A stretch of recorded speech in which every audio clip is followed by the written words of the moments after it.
CDS 2 2025 का कब आएगा नोटिफिकेशन? मोस्ट अवेटेड नोटिफिकेशन, क्योंकि सीडीएस साल में 2 बार होता है। सीडीएस फर्स्ट 2025 जिसका एग्जाम 13 अप्रैल को है, और वहीं अगर हम बात करें सीडीएस 2 2025, यूपीएससी ऑलरेडी डिक्लेयर कर देता है डेट, जो कि आपका एग्जाम हो जाएगा 14 सितंबर को।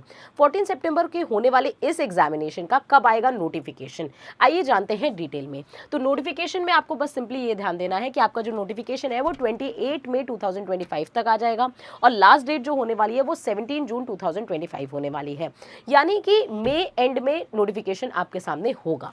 इसी के साथ साथ नोटिफिकेशन को लेकर के आपको परेशान होने की जरूरत नहीं है, कंडीशन कहीं ना कहीं यूपीएससी की सेम ही होती है। आपको बस ध्यान देना है अपने रिटन के एग्जामिनेशन की प्रिपरेशन पे।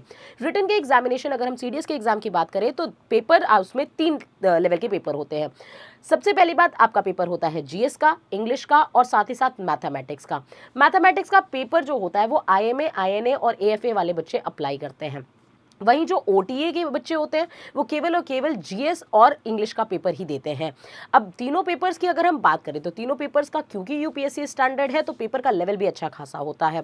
अब इस लेवल के साथ साथ आपको डील अप करना पड़ेगा अपनी नॉलेज के अच्छे कंटेंट के साथ, जहां पे आपको जीएस के अच्छे खासे क्वेश्चंस देखने को मिलेंगे, चाहे वो ज्योग्राफी हो, हिस्ट्री हो, पॉलिटी हो, इकोनॉमिक्स हो, करंट अफेयर हो। आपको हर एक सेक्टर पे अपनी पकड़, अपनी मजबूत अच्छे से रखना पड़ेगा। इसी के साथ साथ अगर हम इंग्लिश की बात करें तो इंग्लिश में सीडीएस के पैटर्न में जनरली हमने देखा है कि पैटर्न चेंज होता भी दिखता है, लेकिन पैटर्न चेंज होने में उसी को दिक्कत आएगी जिसकी इंग्लिश का फिक्स्ड पैटर्न ही उसके दिमाग में बैठा हो। अगर आपकी वोकैबुलरी सही है, आपकी ग्रामर सही है, तो आपको उसके इंग्लिश के पैटर्न में भी दिक्कत नहीं झेलने को मिलेगी। साथ ही साथ मैथमेटिक्स एक ऐसा चैप्टर है जो कि केवल और केवल, जैसा कि मैंने बताया, कि आईएमए, एएफए और आईएनए वाले बच्चे ही अप्लाई करते हैं। मैथमेटिक्स जो होती है उसमें अलग अलग चैप्टर से अच्छा खासा वेटेज होता है, जैसे ज्योमेट्री है, मेंसुरेशन 2D 3D है, ट्रिग्नोमेट्री है, नंबर सिस्टम है। इन कुछ चैप्टर्स को ही अगर कोई ढंग से पढ़ ले तो फिर मैथ्स की कट ऑफ उसकी क्लियर हो सकती है। अब बात करते हैं कि नोटिफिकेशन का जो टाइमिंग है वो तो आपने देख लिया कि लास्ट में, यानी कि 28 मई से स्टार्ट होगा और 17 जून तक जाएगा, यानी अप्रोक्सीमेटेड आपका ये जो नोटिफिकेशन चलेगा 20 दिन तक चलेगा अप्रॉक्स।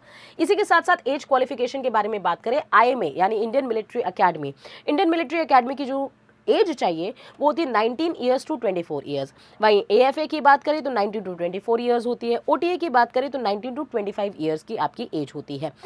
साथ ही साथ अगर एजुकेशन क्वालिफिकेशन की बात करें तो आईएमए और ओटीए के लिए आपके पास केवल और केवल ग्रेजुएशन होना चाहिए बाय एनी सब्जेक्ट। अगर आपने किसी भी सब्जेक्ट से ग्रेजुएशन कर रखा है तो आप इसके लिए एलिजिबल होंगे।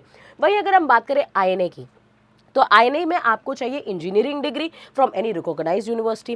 वहीं एएफए की बात करें तो उसमें भी आपको चाहिए इंजीनियरिंग डिग्री, लेकिन आपका जो ग्रेजुएशन होना चाहिए वो फिजिक्स और मैथमेटिक्स एज अ सब्जेक्ट होना चाहिए, और आपने 10+2 फिजिक्स और मैथमेटिक्स लेवल पे आपने अच्छी खासी की होनी चाहिए। और एएफए की क्वालिफिकेशन है कि 10+2 आपका फिजिक्स और मैथमेटिक्स के साथ होना चाहिए, साथ ही साथ आपके पास इंजीनियरिंग डिग्री होनी चाहिए ग्रेजुएशन में। और इन सारी डिग्रीज के साथ आप भर सकते हैं सीडीएस का फॉर्म। सीडीएस के फॉर्म के साथ साथ आपको वैकेंसी भी बता दें, लगभग 450 प्लस वैकेंसीज होती हैं सीडीएस के एग्जामिनेशन में, जिसमें फीमेल की वैकेंसी ओटीए के लिए होती है और मेल की वैकेंसी चारों चीज़ों के लिए होती है, यानी ओटीए, एएफए, आईएमए और आईएनए। कई बार डाउट्स आते हैं कि मैम क्या यहाँ पे जनरल मतलब कैटेगरी वाइज भी कट ऑफ निकलती है?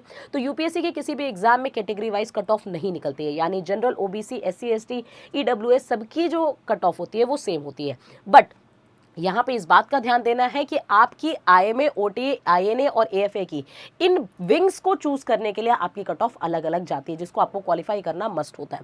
सिलेक्शन प्रोसीजर की अगर बात करें तो सिलेक्शन प्रोसीजर आपका सबसे पहले होगा रिटन का एग्जाम। रिटन के एग्जाम के बाद आपको देना होता है एसएसबी। एसएसबी के बाद आपका आता है मेडिकल, और मेडिकल के बाद आता है आपका फाइनल मेरिट लिस्ट। तो ये 4 चरण का जो स्टेज है, या that you have to qualify, and also हर एक स्टेज की अपनी कट ऑफ होती है जिसको आपको क्लियर करना ही होता है। वैकेंसी के बारे में आपको पता ही चल चुका। अब बात आती है कि मैम प्रिपरेशन कैसे करें।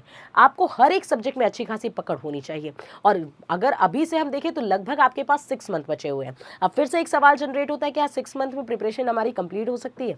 तो डेफिनेटली 6 मंथ में प्रिपरेशन आपकी कंप्लीट हो सकती है, लेकिन अगर आपके पास एक सटीक टीचर है, एक अच्छा टीचर है जो आपको आपके हर एक सब्जेक्ट पे अच्छे से कमांड करवाए, ये वहीं से क्वेश्चन करवाए जो आपको पेपर में देखने को मिले। तो यूपीएससी स्टैंडर्ड के जो सवाल है उस लेवल पे आपकी जो क्लास क्लासेस चलेंगी, मेजर कल्चर क्लासेस में एक 6 मंथ का बैच जो कि आपको पूरा टारगेटेड मिलेगा 2025 के सेकेंड इनटेक के लिए। तो इस 6 मंथ में मुझे नहीं लगता आपको एक भी सेकेंड अपना वेस्ट करना चाहिए।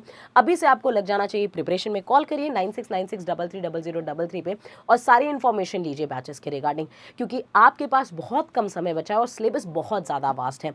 आपकी वर्दी आपका इंतज़ार कर रही है। जय हिंद, जय भारत।